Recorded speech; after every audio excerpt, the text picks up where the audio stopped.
Hello? Say something, sir. The skin on the top of my fucking ear is peeling off. Yeah. We're good. We're good. Let me send this out to YouTube. Does it not do that automatically? Hit start.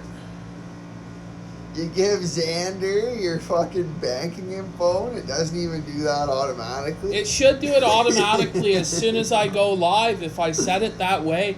It should be an option for me to automatically send it out to YouTube, Xander, when I start. That should be an option. Anyway, ladies and gentlemen, welcome back to the journey, the quest to review every single episode of The X-Files. Today we're having a look at the Season 3 finale, Talitha, Cumi, which in Aramaic means little girl, get up, from Mark chapter 5, verse 4, when Jesus healed the little girl who had died. Pretty interesting episode here. You know, maybe not on the same caliber as the last season finale, which was Anasazi. But still a pretty good season finale. Some pretty interesting stuff in here. From the brothers Kazmarov, Dostoevsky references out the ass here, there, boys. To the Grand Inquisitor and to the title of the... So, the opening scene starts off at the Brother K restaurant. So right away we're getting the illusions, right? Is it? You know, I never would have caught that.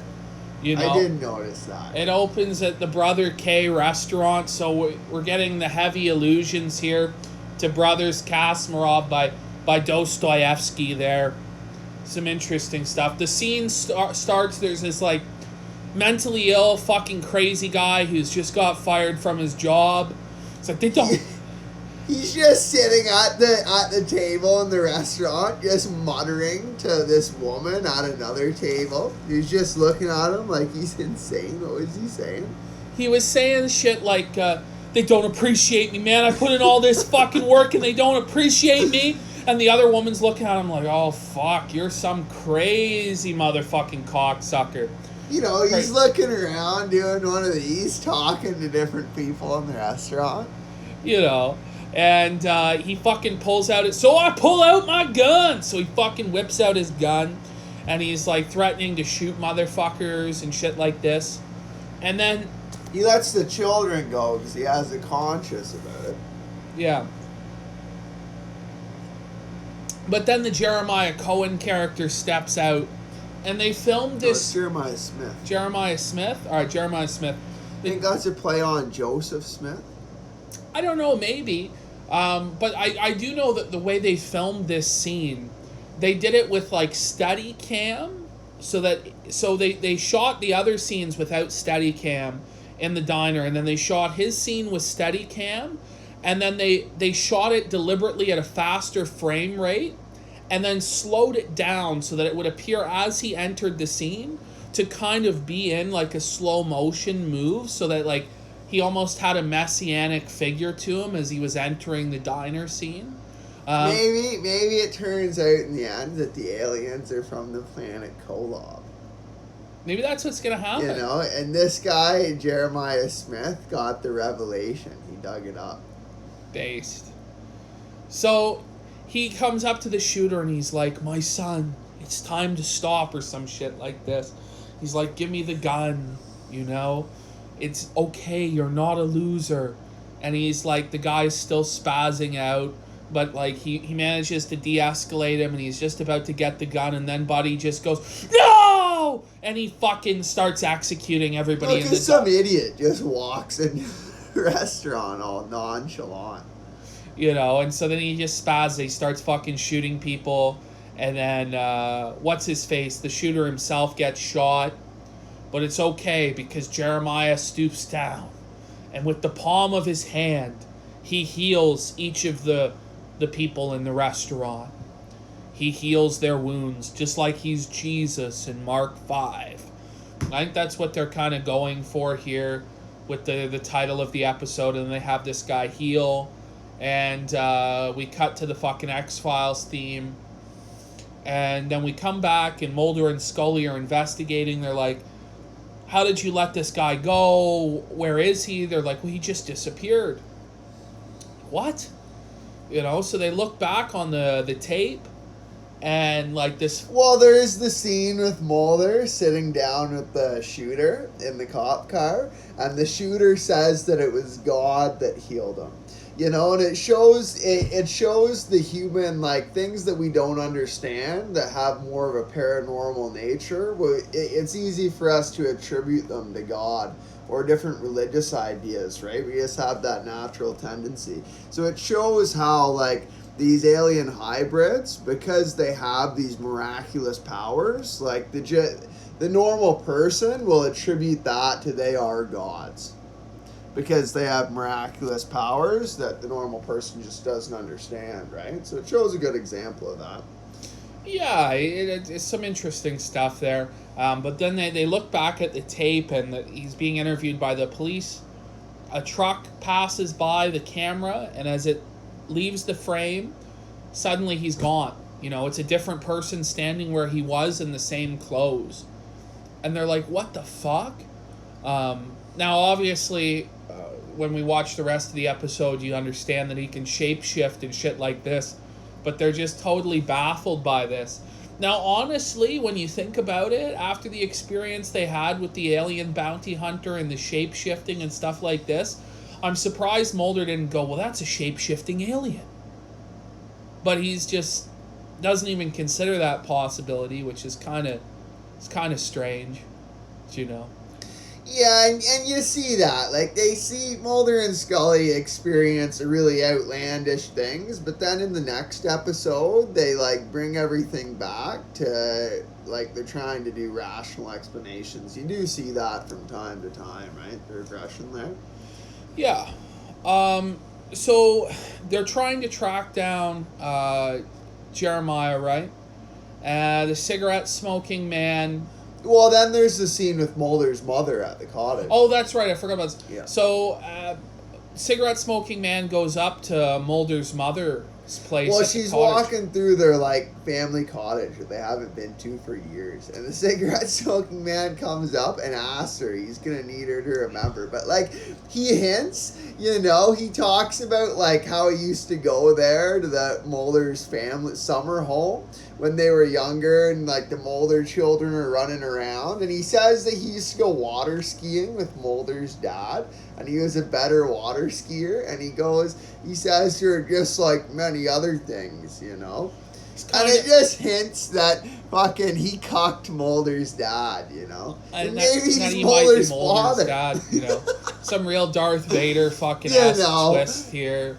You know, I wouldn't be too surprised. I bet you that's what's going to happen. The cigarette-smoking man's going to be fucking Mulder's dad in the end, his real father.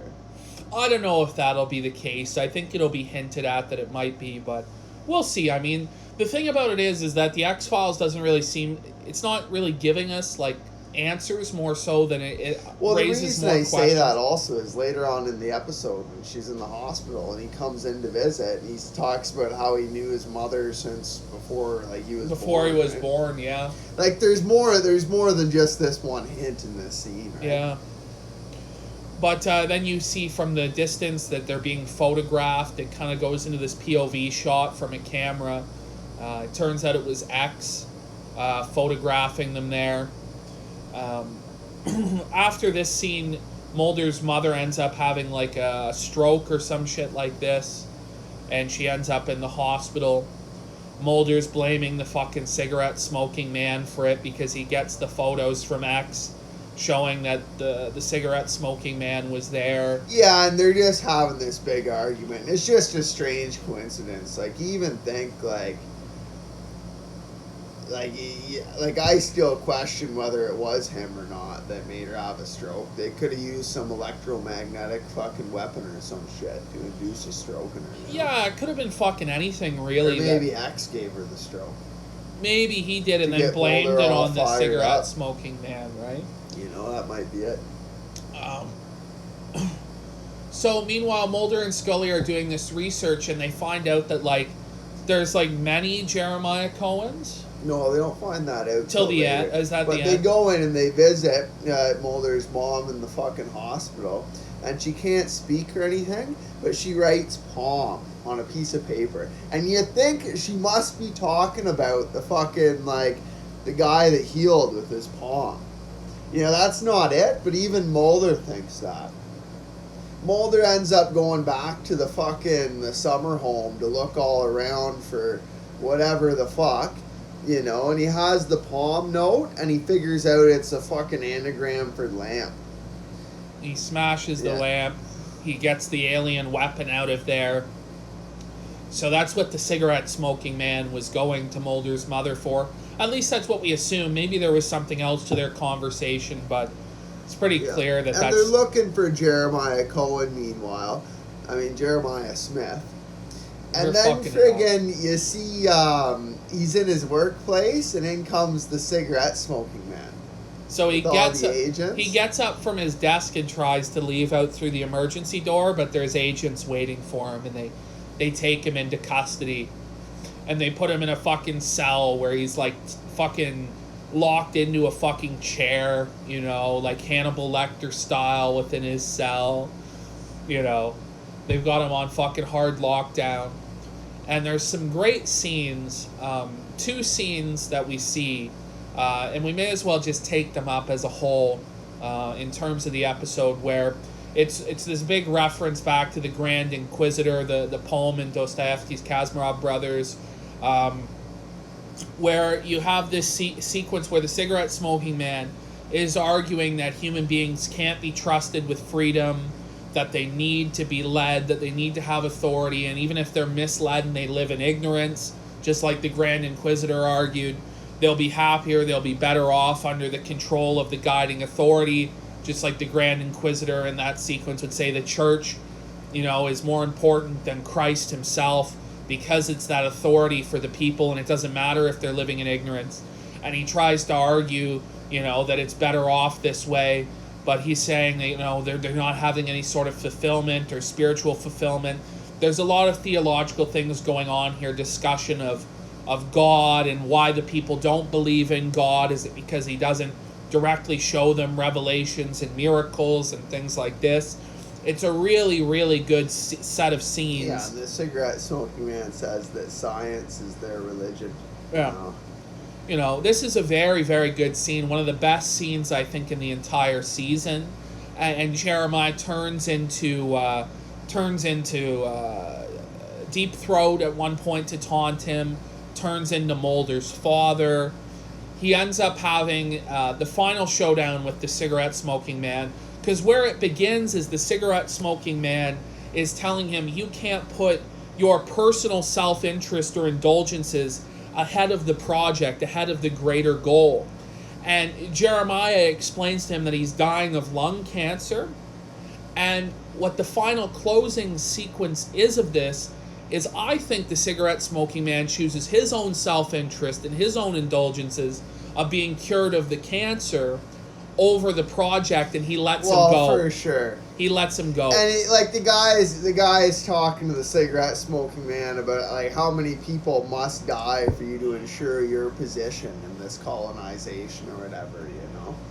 And it shows like how people will give in to the authority. They think that like if they help them get what they want, that they'll be ensured a place. Like, if I help the New World Order, if I help the globalists achieve their goals, well, they'll give me a position of power. But no, realistically, they're just going to kill you, right? But the cigarette smoking man is of the mindset that he thinks if he helps these aliens colonize, that he'll be given a position of power and enabled to fucking survive, you know? But that's just not the reality.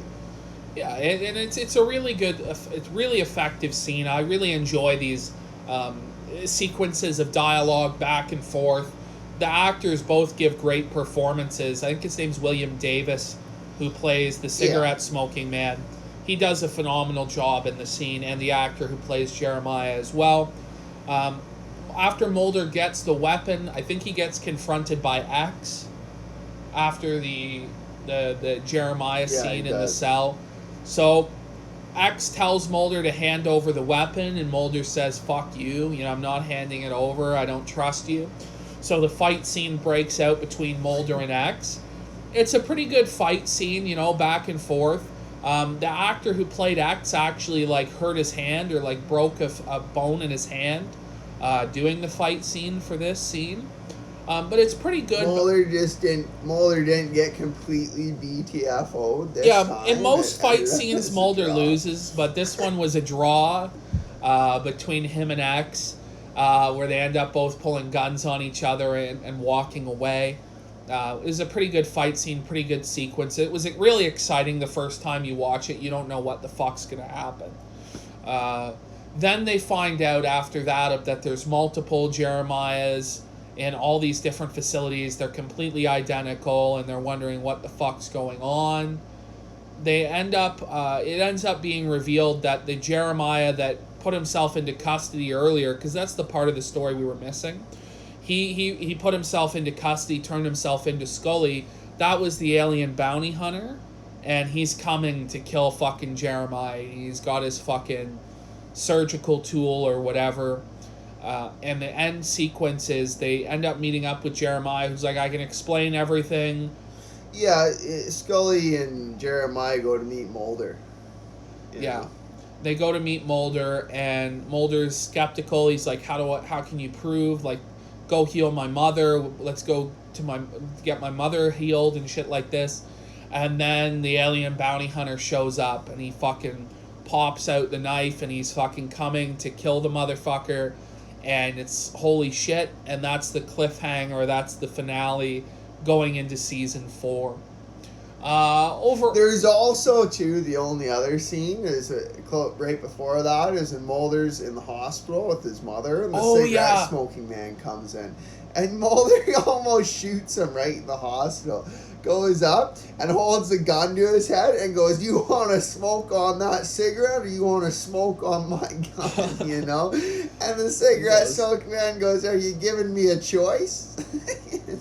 Sort of jokes, but it's good. The cigarette smoking man is obviously there to try to get more information out of Mulder's mother to fucking find this weapon, you know, but he lies to Mulder and says he's there because he fucking is worried about his mother, you know. And the reason they were arguing was because she thought that he had information about finding fucking Mulder's sister. You know, so he completely fucking lied to Mulder, and Mulder bought it because his emotional attachment to his sister. And the same thing happens in the final scene. The alien's gonna tell him what's going on, but because of Mulder's emotional attachment to his fucking mother, he says, "No, come heal my mother first," right? And ultimately, he should have just put his emotions aside and listen to what the fuck was going on. Get to the bottom of it. Exactly. All right. Overall, with this episode, Surfer, what would you give it out of 10? What are your thoughts on it? Final thoughts? I'd give it an 8.1. You know, there's a lot of good ideas on it. Like, you know, like even in the interrogation scene where the alien hybrid was talking to the cigarette smoking man about how he fears him because the people are going to think he's a god, you know, and stuff like that. There's a lot of good ideas around that. I really enjoyed it. It wasn't quite as exciting as some of the other mythology episodes, but it was pretty good. And it leaves you on that cliffhanger for the next episode. It did a good job of that too. Yeah, I think honestly it doesn't compare to some of the other mythology episodes we've seen. In terms of the overall excitement and shit hitting the fan and things being revealed. There were some interesting pieces added to the mythology with the relationship between the cigarette smoking man and Mulder's mom. That was good. The fight scene with X was pretty fucking good, pretty exciting. The cliffhanger worked really well. The heart of the episode, though, is the prison interrogation scenes with the cigarette smoking man and Jeremiah. And those two performances really shine through. I almost would have liked to see a third scene of that and maybe cut out some of the other fat, maybe give them another 4 or 5 minutes of screen time. But maybe that would have been too indulgent. But I thought that scene really carried the episode on the strength of those performances alone, I'm going to give it a 9 out of 10. I can't give it a 10 because it's nowhere near as good as some of the other episodes, but those performances and the allusions to the Kaczmarov brothers and stuff like that do pull it together, do make it a great episode, and the action and the excitement as well. It's an entertaining episode for sure. It was really good, and I guess you really hit the nail on the head in the interrogation where the cigarette smoking man came in and he had deluded himself into thinking that what he was doing was for the people and that the alien hybrid guy was self-indulgent, but it ultimately, like, through the interrogation showed how it was actually the cigarette smoking man who's self-indulgent and the alien hybrid guy that's for the people, right? Yeah, no, that was the case, and it showed that he was totally full of shit because he let him go and fucked over the project in order to get his cancer healed. Now, it was left ambiguous as to whether he did that or not. There's not a scene explicitly showing it, but I've seen the episode, I think, 3 or 4 times now, and I really think that is the case. That's what is meant by that scene and then the cell being empty. That's what I think, but it's kind of left unexplained as like, well, maybe his powers got him out of there, but if that was the case, he would have left the cell way earlier. So I think the only way he got out of there is the cigarette smoking man let him out of his own self-interest and betrayed the supposed principles. Sure.